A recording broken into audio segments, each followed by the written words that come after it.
사랑하는 여러분, 지난 한 주 동안 잘 지내셨습니까? 여기가 건강하게 와 계시면 잘 지내신 거로 제가 믿습니다.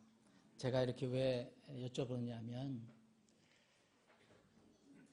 여러분들 지금 이렇게 나름대로 주님께 기쁜 마음으로 예배를 드리지만 한 주를 돌아보면 참 여러분들 속속들이 어려운 일들이 참 많이 있었을 것입니다.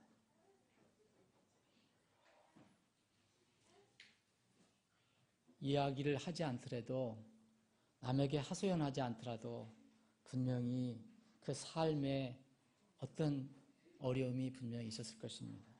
그런데 그런 어려움이 한번 지나가면 다시 안 나오는 게 아니라 또 다시 다가옵니다.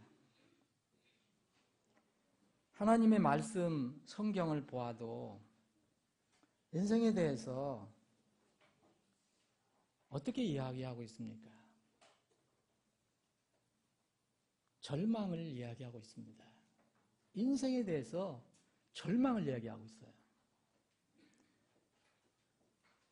또한 절망뿐 아니고 소망을 이야기하고 있습니다. 분명히 성경을 읽어보면 인생의 절망과 소망이 있음을 우리가 알게 됩니다. 그런데 잘 살펴보면 순서가 있습니다. 소망 다음에, 희망 다음에 절망적인 일이 아니라 절망 다음에 소망이 기록되어 있다는 것을 발견하게 됩니다. 성경 속의 믿음의 선진들을 살펴보면 누구나 예외 없이 처음에는 인생의 허무와 절망을 바라보았습니다. 뒤에는 그러나 절망 속에서, 고난 속에서, 그 힘든 인생의 삶 속에서 소망을 찾아냅니다. 아무리 돈이 많고 아무리 강건한 사람이라도 인생 전체를 보면 예외 없이 이 땅에 와서 고생하다가 고통받다가 세상을 떠납니다. 고생의 정도는 사람마다 차이가 있더라도 누구나 정해진 인생의 본질을 벗어날 수 없기 때문입니다. 사람은 다 똑같습니다. 불티가 위로 날아 올라가는 것처럼 사람은 고생하려고 태어나느니라. 욥기 5장 7절에서 욥의 친구 엘리바스가 이렇게 이야기했습니다. 이건 맞는 말씀입니다. 또 욥 자신도 여자에게서 태어난 사람이, 그 사람은 뭐냐? 날수가 적고 괴로움으로 가득하다.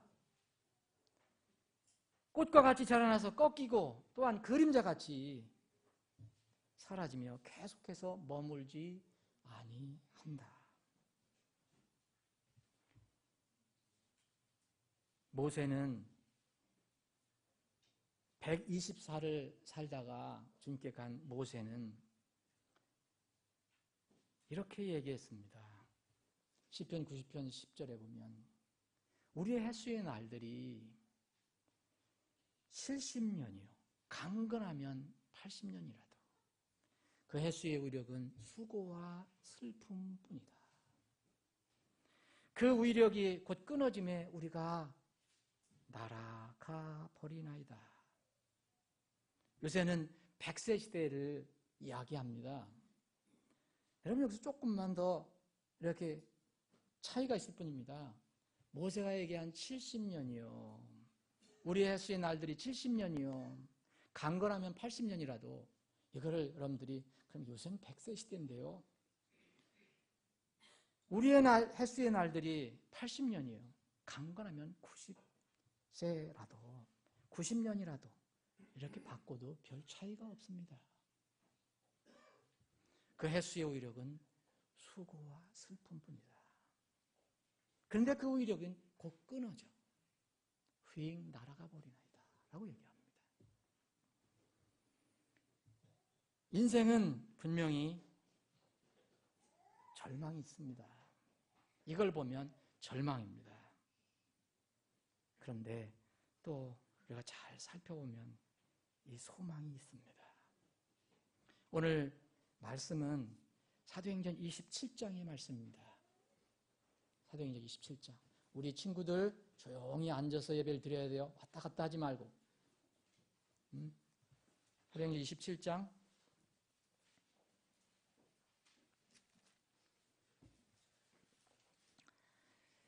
사도행전 27장은 이 바울이 이제 유대 땅에서의 사역을 마치고 마지막 자기 인생의 마지막에 주님께서 정해놓으신 이 이탈리아 로마에 가서 이제 복음을 전하라는 명령에 따라서 이 유대 땅을 떠나서 로마 이탈리아로 가는 과정에서 그 바다에서 폭풍을 만나는 장면입니다. 13절부터 제가 읽겠습니다. 그리고 여러분들과 함께 읽는 부분을 말씀드리겠습니다. 남풍이 순하게 불매 그들이 뜻을 이룬 줄로 생각하여 거기서 닷을 올리고 그레텔을 따라 바짝 붙어 항해하였으나 얼마 지나지 않아 유로클로드니라 하는 폭풍이 일어 그것을 대적하며 배가 휘말려서 바람을 뚫고 나아갈 수 없으므로 가는 대로 그것을 두니라. 우리가 글라우다라 하는 섬 아래로 떠돌면서 애를 써서 간신히 겉배를 붙잡으며 그들이 그것을 끌어올리고 또 도움을 받아라는 것은 여러분이 로프를 이용하여 이렇게 이해하시면 됩니다. 배 아래쪽을 둘러 감고 유사에 빨려들까 두려워하여 돛을 내리고 그대로 밀려갔더니 폭풍으로 우리가 심히 요동하게 되므로 다음 날 그들이 배를 가볍게 하고 사흘째 되는 날에는 우리가 배에 밧줄 감는 기구를 우리 손으로 버리니라.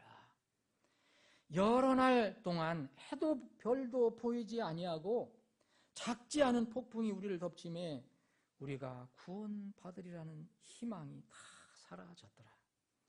그러나 오랫동안 먹지 아니한 뒤에 바울이 그들의 한가운데로 나가 서서 이르되 선생들아 너희가 내 말을 듣고 크레테에서 떠나지 아니하여 이러한 피해와 손실을 면하여야 하였느니라. 22절부터 26절까지 여러분들과 제가 함께 봉독합니다. 시작합니다.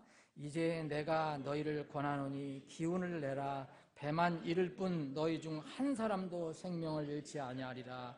나를 소유하신 하나님 곧 내가 섬기는 분의 천사가 이 밤에 내 곁에 서서 이르되 바울아 두려워하지 말라. 네가 반드시 카이사르 앞에 가야 하리라. 보라 하나님께서 너와 함께 항해하는 자를 다 내게 주셨느니라 하였으니 그러므로 선생들아 기운을 내라. 내가 하나님을 믿노니 내게 말씀하신 그대로 되리라. 그럼에도 불구하고 우리가 반드시 어떤 섬에 닿으리라 하니라. 아버지 하나님 오늘도 이 복된 주일 아침 저희들 불러 모아주시고 함께 주님을 경배할 수 있게 하시니 감사합니다. 이 시간에 또 우리에게 주신 생명의 양식을 받기를 원합니다. 주님께서 우리 가슴을 향해서 친히 선포하여 주시옵소서. 거룩하신 예수님의 이름으로 기도합니다. 아멘. 여러분 이 성경 말씀을 우리가 함께 나눠 읽었습니다. 여러분 한번 그림으로 그려보시기 바랍니다. 그때 상황이 어땠는지. 지금은 날이 밝습니다. 그러나 밤이고 캄캄한 어둠 속에서 폭풍이 일어납니다. 지금 목숨이 경각에 달려 있습니다. 아무 소망이 없습니다. 이제 구원을 받으리라는 희망까지 다 사라져 버렸습니다. 그런데 하나님의 사람 바울은 이렇게 얘기합니다. 기운을 내라. 바울은 자기 스스로 기운을 내라라고 한 게 아니고 이미 하나님으로부터 이런 음성을 들었습니다. 바울아, 네가 기운을 내라. 이것을 듣고 바울을 또 다른 사람들에게 기운을 내라라고 권면하고 있습니다. 여러분들이 오늘 말씀을 이제 제목을 달고 싶으면 기운을 내라, 힘을 내라, 기운을 내세요, 힘을 내세요라고 다뤄도 무방하겠습니다. 예수님은 우리의 구원자이시지만 동시에 우리 같은 전임 사역자에게는 대장입니다. 목자장이라고 그랬습니다. shepherd라고 그랬습니다. 이 사람들은 연약합니다. 이 전임 사역자들도 목사의 그런 어떤 직분을 수행하지만 결코 목자장이 아닙니다. 목자장은 예수 그리스도 한 분입니다. 이 목자장이신 예수님은 사람들을 보실 때마다, 그 무리들을 보실 때마다 늘 불쌍히 여기시는 마음을 가지셨습니다. 마태복음 9장 36절에 보면 그분께서 무리를 보시고 그들을 불쌍히 여기는 마음을 가지셨으니 이는 그들이 목자 없는 양같이 지치고 널리 흩어졌기 때문이라. 이렇게 말씀하십니다. 마태복음 15장 32절에는 이런 말씀이 있습니다. 그때에 예수님께서 자기 제자들 불러 이르시되 내가 무리를 불쌍히 여기노라. 이제 그들이 사흘 동안 나와 함께 있는데 그들에게 먹을 것이 없도다. 그들이 길에서 쓰러질까 염려가 되므로 내가 그들을 굶겨서 보내지 아니하리라. 굶는 사람들 보고, 먹을 것이 없는 사람들, 생계가 어려운 사람들 보고 주님은 불쌍한 마음을 가지고 계셨습니다. 인간 이 전임 사역자는, 목회자는 절대 목자장이 아니고 목자장의 심부름꾼에 지나지 않습니다. 저도 그분의 심부름꾼으로서 목회를 한 지 자비함까지 포함해서 올해 18년째가 됩니다. 그동안 돌아보면 참 배우고 느낀 것이 참 많다는 것을 알게 됩니다. 제가 이 목회를 하기 전에도 나름대로 저는 신실한 그리스도인이라고 생각했습니다.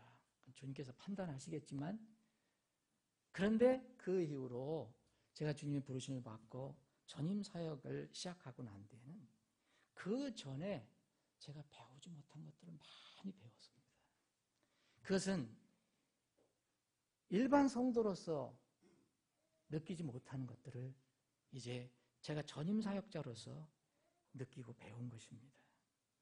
많이 있습니다. 그 중에 하나는 정말 새삼스러운 일이지만 사람들은 누구나 고달프게 산다는 것입니다. 이것을 깨달았습니다. 제가 목회를 하기 전에도 이걸 몰랐겠습니까? 목회를 하고 나서 더 절절히 느끼기 시작합니다. 곧 인생은 한마디로 고생이라는 사실입니다. 목회를 하기 전에도 분명히 제가 인생의 본질을 깨닫지 못한 것이 아닙니다. 저는 그러면은 구원받지 못했을 것입니다. 제가 구원받게 된 동기는 인생의 본질을 깨달았기 때문입니다. 인생에는 궁극적인 소망이 없다. 그걸 깨달았기 때문에 제가 진리를 찾아 헤맸던 겁니다. 그래서 주님을 만났습니다. 말씀을 만났습니다. 분명히 전에도 인생의 본질을 알았지만 지금 잘 생각해보면 이 차이가 있었습니다. 가슴앓이는 안 했습니다. 가슴앓이 여러분 뜻 아시죠? 전임사역, 특히 목회를 하는 한 지금도 분명히 생각합니다. 이 가슴앓이는 절대로 그치지 않을 것이다. 목회 사역을 통해서 외부에서 만나는 사람도 있고요. 많은 사람들을 만납니다. 불신자도 만나고 다른 교회 신자들도 만나고 또 제가 직접 섬기는 사람들도 만납니다. 제가 직접 섬기는 사람들이 누굽니까? 대부분 여러분들입니다. 이 만나는 사람들마다 그 삶을 돌아보면, 들여다보면, 제가 할 수 있는 대로 들여다보면 비로소 어머니가 왜 자식들, 특히 어려운 처지에 있는 자식들에 대해서 그렇게 평생 가슴앓이를 하는지 조금 동감할 수 있게 되었습니다. 사람이 이제 부모에게 효도하려면 장가를 들어야, 결혼을 해야, 시집가야 한다고 그러지 않습니까? 이제 또 장가 가야 다 하는 게 아니고 자식을 낳고 길러봐야 부모의 고마움, 부모의 사랑을 조금 깨닫는다고 하지 않습니까? 저는 자녀를 두고 있지만 또 다른 목회를 하면서 이것을 더 뼈저리게 느낍니다. 예수님께서도 늘 보시면 무리를 보시고 그들을 불쌍히 여기셨다고 했어요. 어떤 사람들은 아파서 질병 때문에 고통받는 사람을 보고 불쌍히 여기시고, 어떤 사람들은 먹을 것이 없어서 고통받는 사람들을 불쌍히 여기시고, 어떤 가족 문제 때문에 어려움을 당하는 사람을 보고 불쌍히 여기시고, 주님은 가슴앓이를 하다 가신 것입니다. 근데 우리하고 차이가 있습니다. 그분은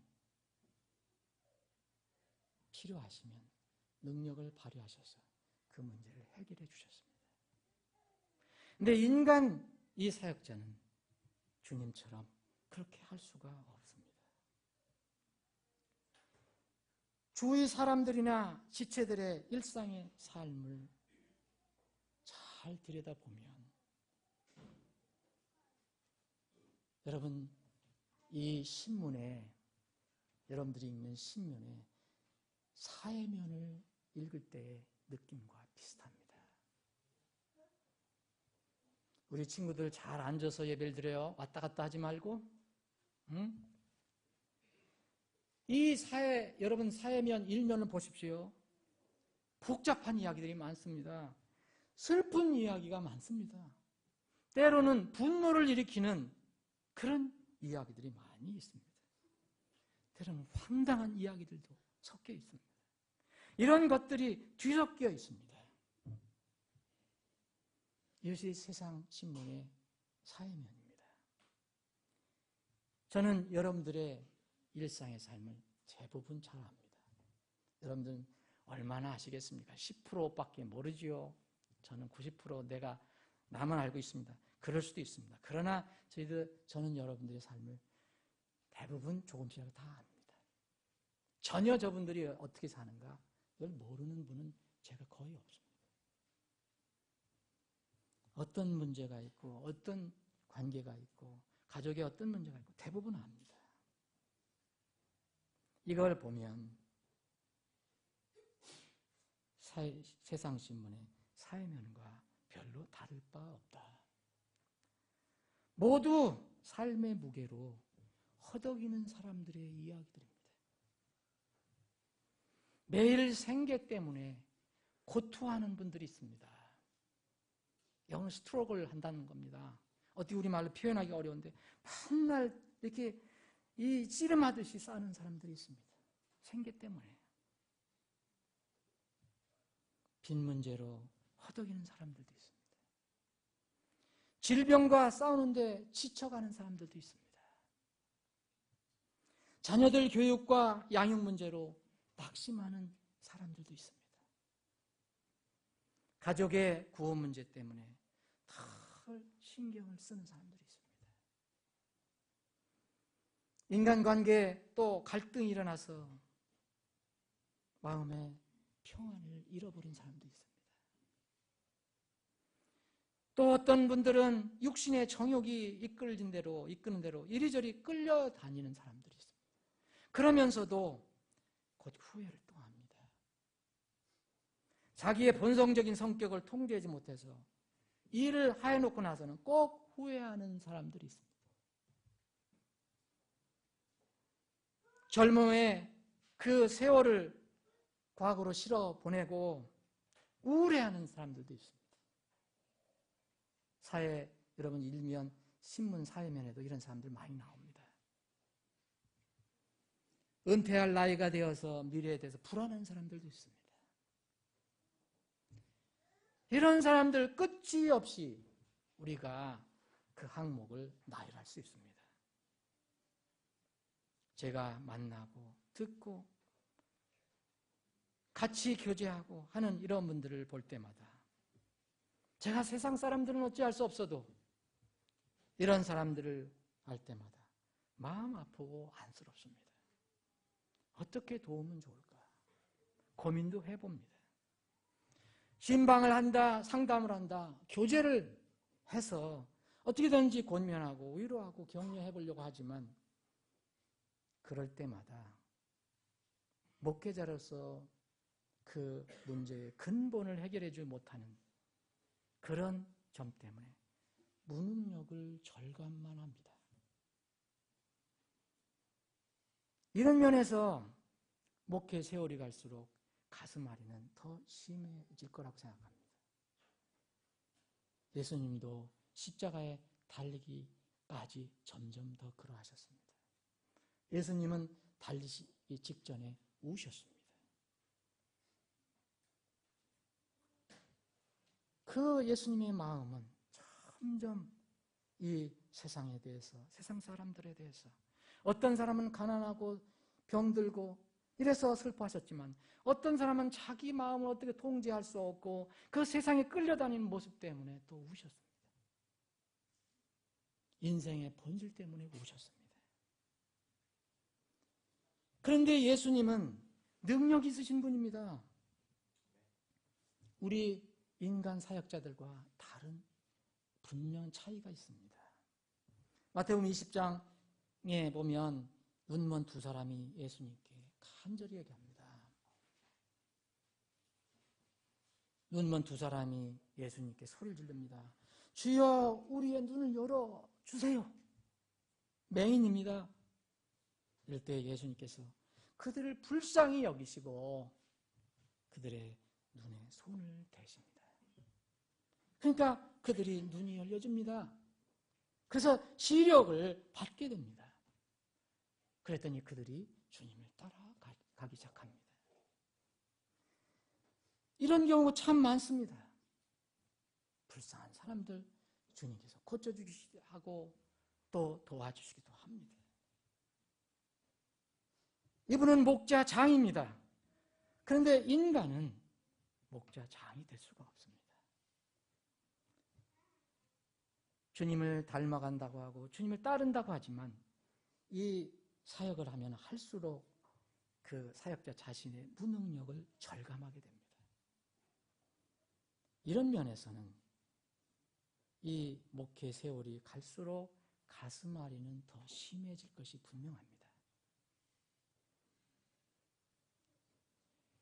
성도들의 문제를 즉각 해결해 줄 수 없는 능력이 없다는 점 때문에 예수 그리스도처럼 그냥 한 번 손을 대거나 한 번 선언하면 해결해 줄 수 있는 그런 능력이 없기 때문에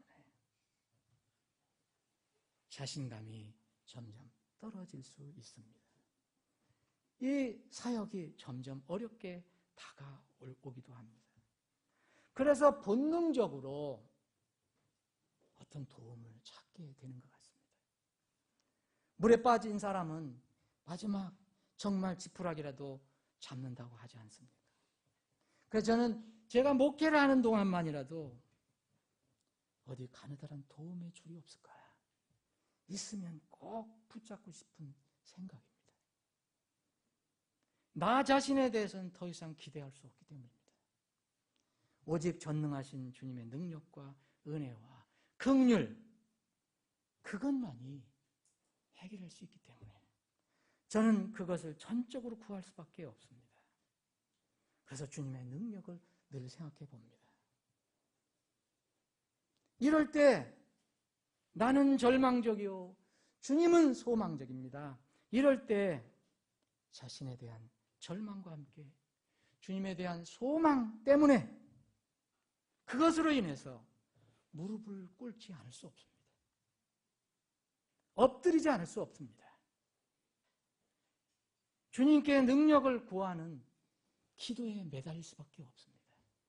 그것이 우리가 최근에 배우는 기도의 내용입니다. 인생은 괴로움으로, 고생으로, 절망으로 가득하지만 그것을 즐거움과 소망으로 바꿀 수 있는 길이 있습니다.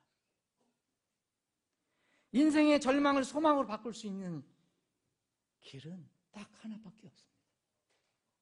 믿음 외에는 없습니다. 그 믿음은 하나님의 말씀으로부터 나오는 믿음입니다. 그분을 전적으로 신뢰하고 그분의 입에서 나온 말씀을 믿는 믿음입니다. 세상 사람들과 우리와 같은 세상 자녀들의 차이점이 있습니다. 사랑하는 여러분, 이 차이점이 무엇이라고 생각하십니까? 우리가 구원받으면 얼굴이 그들보다 더 용기가 있을까요? 우리가 구원받으면 그들보다 더 늙지 않을까요? 우리가 구원받으면 구원받지 않은 사람들보다 더 돈이 많이 생길까요? 우리가 구원받으면 이 세상 사람들보다 더 건강해질까요? 우리가 구원받으면 세상 사람들보다 더 사회에서 승승장구할까요? 꼭 그렇지 않습니다. 주님께서 우리를 도우셔서 그런 것도 우리가 누릴 수 있겠지만 세상 사람들, 하나님을 믿지 않고 어떤 사람은 심히 하나님을 대적하는 사람들도 건강해질 수 있고 돈을 많이 벌 수 있고 세상의 권세와 명예를 누리며 살 수 있습니다. 그렇게 사는 사람들도 있습니다. 무슨 차이가 있습니까, 그러면? 삶 속에서 우리가 구원받으면 고생이 다 없어집니까? 우리가 하나님의 백성이고 이름이 하늘에 기록됐으니까 우리는 더 이상 인생의 고난과 괴로움과 고통과 고민은 사라집니까? 그러면 믿지 않는 사람은 어떨까요? 그 사람들 그런 거 없습니까? 똑같습니다. 날마다 힘들게 살아가는 건 별 차이가 없습니다.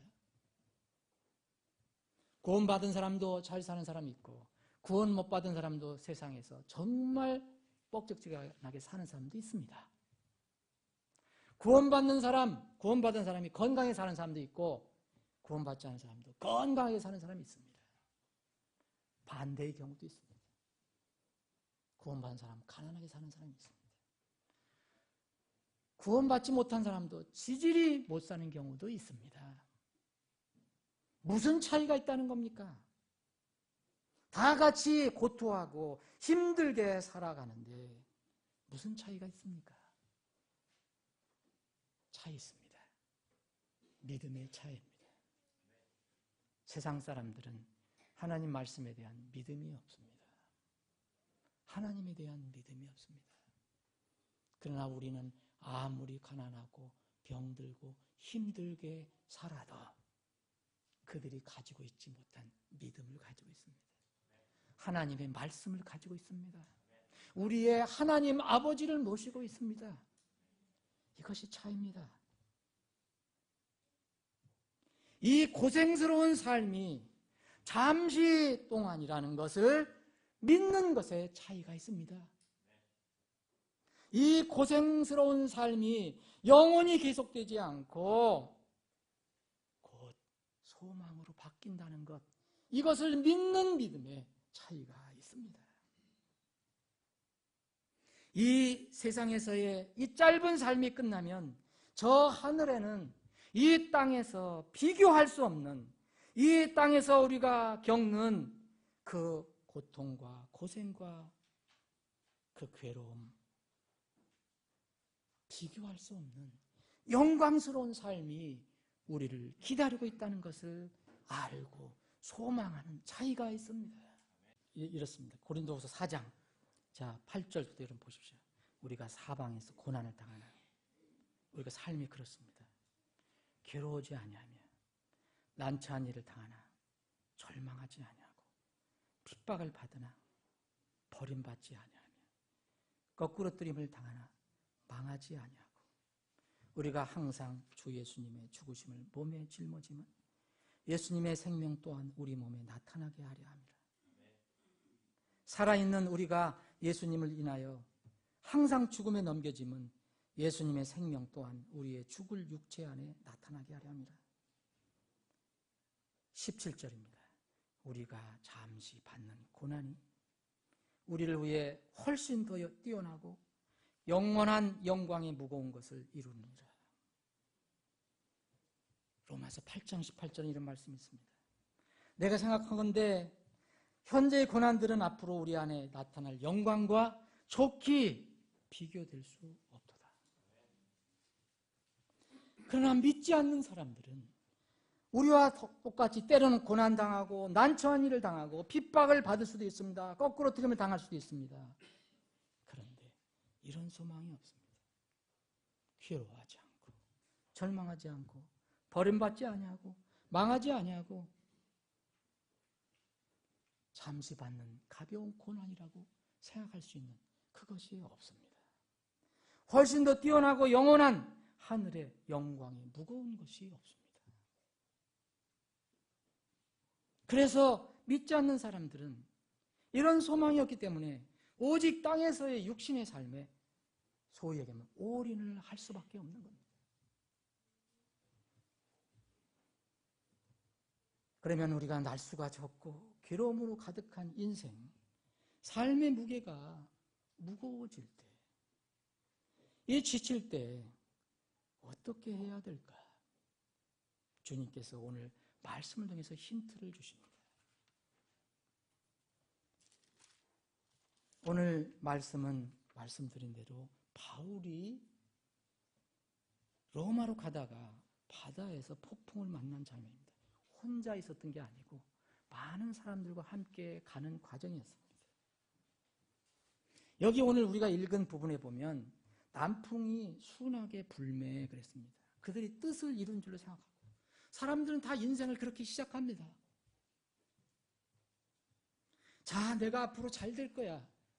내가 이렇게 살아가는 방향대로 그대로 해도 잘 될 거야. 잘 되는 것처럼 보입니다. 그런데 인생은 그렇지 않습니다. 뜻을 이룬 줄로 생각해서 거기서 순풍을 받고 이제 다스러지고 가자 그랬더니 14절 보면 얼마 지나지 않아. 이게 인생입니다. 뭐가 닥쳤습니까? 유라굴로라고 여러분들 익숙한 그 광풍입니다. 예금정의 유로클루돈, 영어로 유로클라이돈. 이런 광풍이, 폭풍이 밀어 닥쳤습니다. 여러분, 잘 될 것 같은 인생, 이것이 닥치니까 순간적으로 모든 소망이 사라집니다. 그 뒤를 보면 여러분 15절서부터 우리가 읽은 부분까지 보세요. 고투에 고투에 고투입니다. 애쓰고 수고합니다. 그런데 소망이 없습니다. 죽을 각오를 하고 살아갑니다. 목숨만 부지하고 가는 겁니다. 애를 써서, 왜 그러지 않습니까? 애를 써서 간신히 거룻배를 붙잡고 그들이 그것을 끌어올리고 로프줄을 이용해서 줄을 이용해서 이렇게 유사에 빨려들까 두려워해서 그냥 밀려가게 놔두고 그런데 이 폭풍이 부니까 심히 요동한다. 그래서 있는 것도 버리기 시작합니다.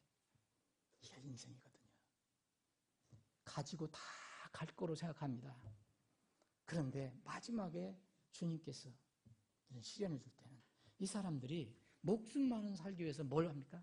가지고 있던 재산을 다 버립니다. 어디 버려요? 바다로 버립니다. 그거 붙들고 있으면 그 재산과 함께 내가 물에 빠져 죽게 되어 있습니다. 여기 보십시오. 폭풍으로 우리가 심히 요동하게 되므로 다음날 그들이 배를 가볍게 하고 사흘째 된 날에는 우리가 배에 밧줄 감는 기구까지도 우리 손에서 버리니라. 이것이 인생입니다. 그런데 사람들은 끝까지 이것을 붙들고 가려고 합니다. 날수가 적고 괴로움으로 가득한 인생, 삶의 무게가 깊어지는 인생. 그런데 주님은 그 바울 보고 어떻게 했습니까? 바울을 먼저 이 지도자 바울에게 나타나셔서 격려를 합니다. 바울은 이 격려를 받고 그 폭풍 가운데 있는 절망 속에 빠진 사람들에게 용기를 불어넣습니다. 기운을 내라 한 것은 똑같이 들은 말씀입니다. 누구한테 들었습니까? 하나님부터 들은 말씀입니다. 하나님께서 분명히 보내주신 사자를 통해서 들었습니다. 천사가 그 밤에 하나님께서 보내셔서 천사가 바울에게 와서 두려워하지 마라. 용기를 내라. 힘을 내라. 기운을 내라. 너 죽지 않는다. 내가 너 명령한 것 너 거기 가서 해야 된다. 그래서 이 바울은 이 사람들에게 다 이제 버리고 목숨만 살기 위해서 애를 쓰는 사람들에게 22절 얘기합니다. 내가 너희들에게 구원한다. 기운을 내라. 힘을 내세요라는 겁니다. 너희들 한 생명 잃지 않는다. 세상에서 혹시 너희들 재산 조금 잃을 수 있다. 너희들 명예 권세는 좀 잃을 수 있다. 그런데 너희들 몸은 절대로 잃지 않는다. 배만 잃을 뿐 너희 중 한 사람도 생명을 잃지 아니하리라. 왜냐하면 나는 근거를 가지고 있다. 허무맹랑하는 이야기가 아니다. 나를 소유하신 하나님께서, 나를 구원해 주신 하나님께서, 내 하나님 아버지께서, 그리고 내가 지금 그분을 섬기는 그 하나님 아버지께서 밤에 그분의 사자를 내 곁에 보내셔서 나에게 이렇게 말씀을 해주셨기 때문이다. 뭐라고 바울에게 말씀해 줬습니까? 바울아, 두려워하지 말라. 내가 반드시 카이사르 앞에 가야 하리라. 보라, 하나님께서 너와 함께 항해하는 자를 다 내게 주셨느니라. 너 반드시 여기 폭풍을 만났지만 이탈리아 로마까지 가서 그 황제 카이사르 앞에 가서 설 것이다. 폭풍이 무섭습니까? 바울은 용기를 내서 기운을 내서 똑같이 조금 전엔 기운이 사실 빠졌습니다. 사실 그랬으니까 하나님께서 기운을 내라라고 얘기한 거 아닙니까? 너는 반드시 간다. 이제는 기운을 내라고 할 수 있는 말이 생겼습니다. 사랑하는 여러분, 우리가 그리스도인으로서 세상의 폭풍을 두려워하지 않고 힘을 내야 할 이유가 있습니다. 영혼의 구원을 받고 지금은 몸의 구속을 기다리고 있는 때이기 때문에 그렇습니다. 로마서 8장을 보면 분명히 우리는 영혼이 구원받았지만 우리의 몸은 이 땅에서 힘들게 살아갑니다. 그런데 이 몸까지도 우리를 구속해 주신다고 하는 때가 다가옵니다. 로마서 8장을 보면 21절, 이는 피조물 자신도 썩음의 속박에서 해방되어 하나님의 자녀들의 영광스러운 자유에 이를 것이기 때문이다. 또 전체 창조물이 지금까지 함께 신음하며 고통 중에 산고를 치른 줄 우리가 아나니 그들뿐 아니라 우리 자신 곧 성령의 첫 열매를 소유한 우리까지도 속으로 신음하며 양자 사무심 곧 즉 우리 몸의 구속을 기다림은 우리가 소망으로 구원을 받았기 때문이라. 그러나 보이는 소망은 소망이 아니니 어찌하여 사람이 보는 것을 여전히 바라리요. 언제까지 우리가 이 몸의 구속을 기다려야 합니까? 주님이 오실 때까지입니다. 그래서 때로는 인내가 필요합니다. 로마서 8장 25절. 그러나 우리가 보지 못하는 것을 바라면 인내로 그것을 기다리느니라.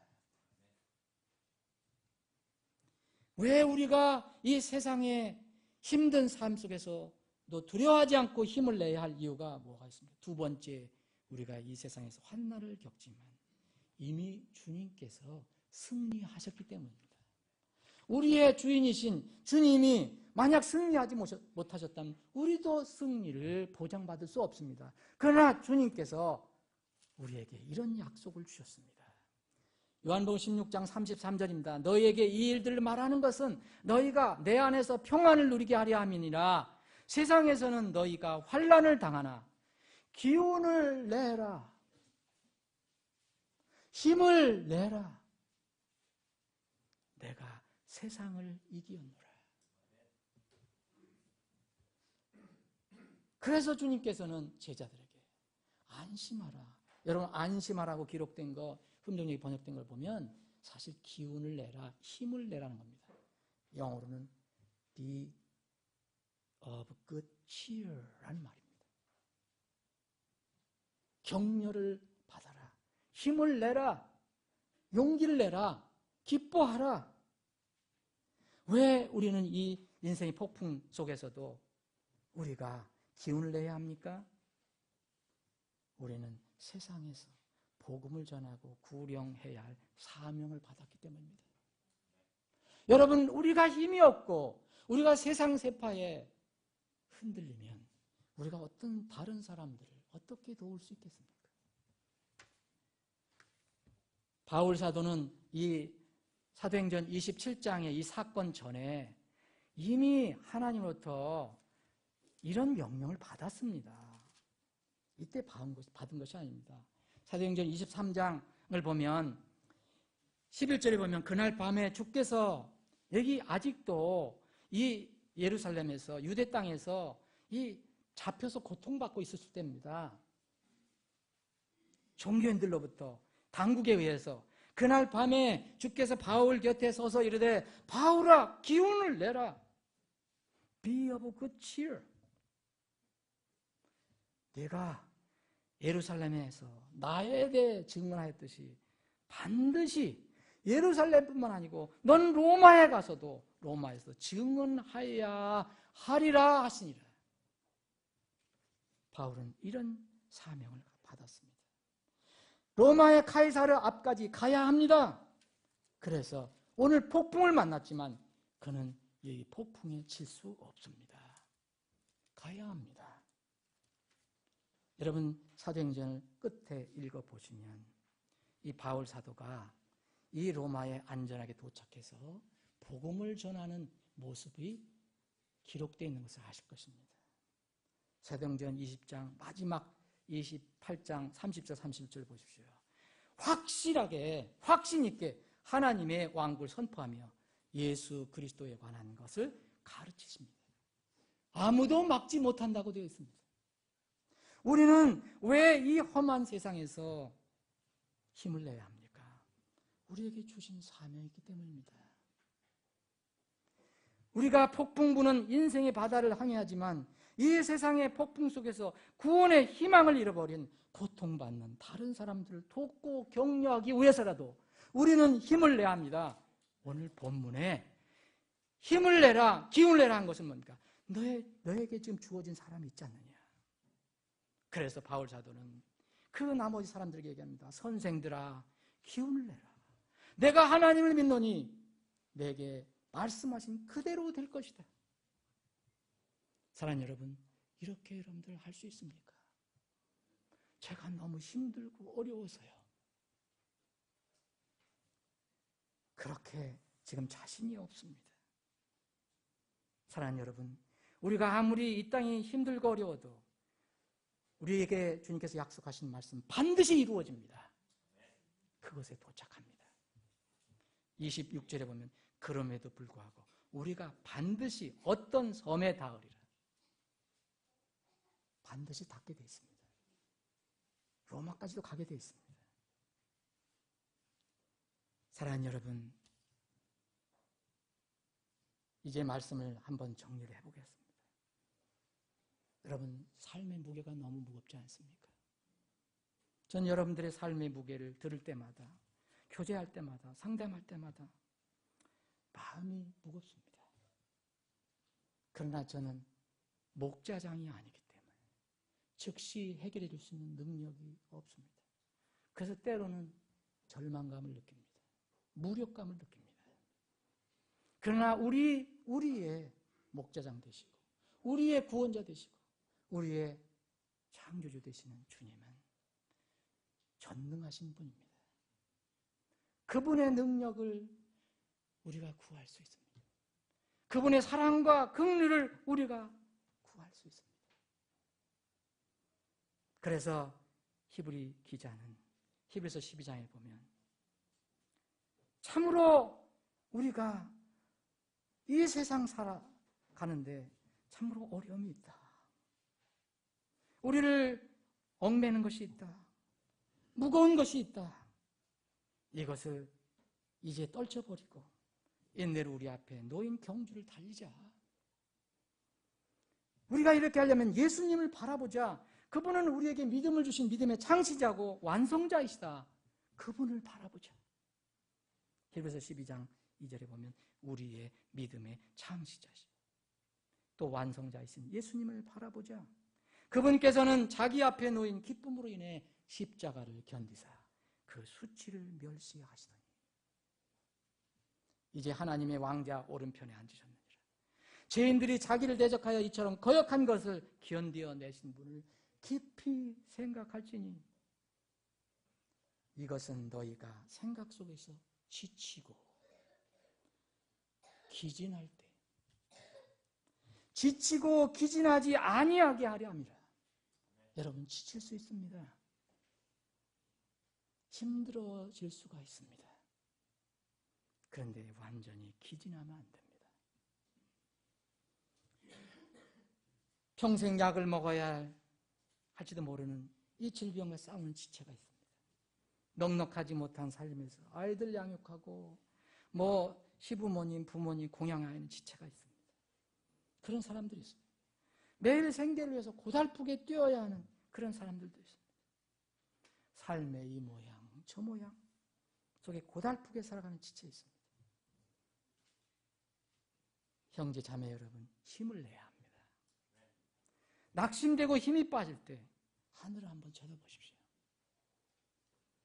그리고 여러분을 지금도 아버지 우편에서 변호하고 계시는 예수님을 바라보십시오.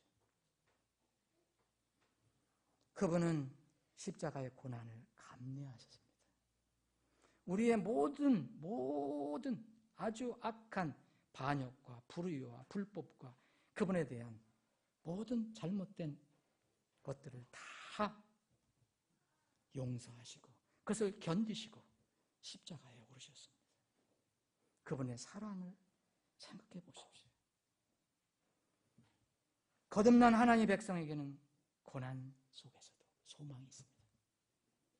이 세상의 삶이 참으로 팍팍하고 힘들지만 육신의 안식까지 포함한 완전한 영혼육의 안식을 누릴 때가 지금 다가오고 있습니다.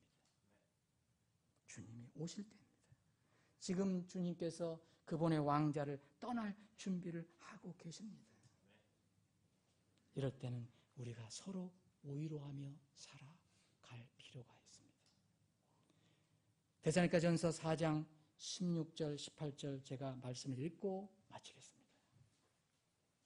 주께서 호령과 천사장의 음성과 하나님의 나팔소리와 함께 친히 하늘로부터 내려오시니 그리스도 안에서 죽은 자들이 먼저 일어나고 그 뒤에 살아서 남아있는 우리가 그들과 함께 구름들 속으로 채 올라가 공중에서 주를 만나리라. 그리하여 우리가 항상 주와 함께 있으리라. 그러므로 이 말씀들로 서로 위로하라. 그러므로 이 말씀들로 서로 위로하라. 기도하시겠습니다. 다 같이 기도하는 시간 갖겠습니다. 여러분들 삶의 무게가 너무 무겁지요. 그러나 이 세상에서는 누구든 삶의 무게가 있습니다. 자기의 십자가가 있기 때문입니다. 세상 사람들과 차이가 있는 것은 우리가 그런 삶의 무게가 없다는 것이 아니고 그것을 이길 수 있는 소망이 있다는 겁니다. 그 믿음이 있다는 겁니다. 사랑하는 여러분, 주님을 의지하고 힘을 내시기 바랍니다. 이것은 하나님이 우리에게 주신 명령입니다. 그래서 꼭 그날 생명수 강가에 누구도 빠짐없이 다 이르는 우리가 되기를 소망합니다. 아버지 하나님, 말씀을 감사합니다. 이 험하고 참으로 살기 힘든 어려운 세상에서, 삶의 무게가 무거워져가는 이 세상에서 말씀이 없었으면 저희들이 어떻게 살아갈 수 있었을까요? 우리에게 소망의 말씀을 주심을 감사합니다. 주님께서 약속한 말씀을 부여잡고 저희들이 주님을 바라보고 주님을 깊이 생각하며 나아갑니다. 주님께서 우리에게 주신 명령, 힘을 내라, 기운을 내라, 너희들은 반드시 그곳에 도착할 것이라는 이 약속의 말씀을 부여잡고 나갑니다. 저희들에게 이 세상의 삶의 무게를 이길 수 있는 믿음을 주시옵소서. 거룩하신 예수님의 이름으로 기도합니다. 아멘.